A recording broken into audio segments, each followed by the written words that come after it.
Some of you are football fans. You watch the preseason. You watch the regular season. You may have a favorite team when they're playing or after they win. You've got the little flag that's fluttering out there in front of the door. You put it on your truck. You know, you wear those colors, or maybe it's a college team, or maybe it's an NFL team. You got your favorite players that you follow. You maybe have a fantasy football league. Maybe you've got a fantasy football team. That's where people fantasize about football.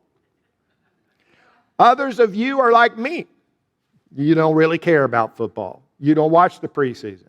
You don't watch the regular games. You don't know the names of any of the players unless they happen to be in the news. I know Tom Brady and Giselle are having problems.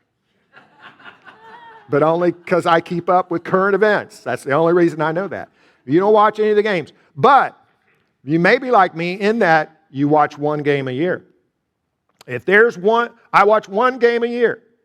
It's the game. Now, I read this last week. 90% of people in America who have television sets are tuning in to this game.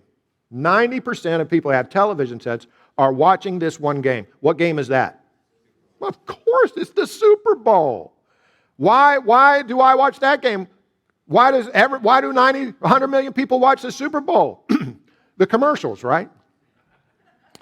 No, it's not the commercials, and certainly not the halftime show. Do not watch the halftime show this year.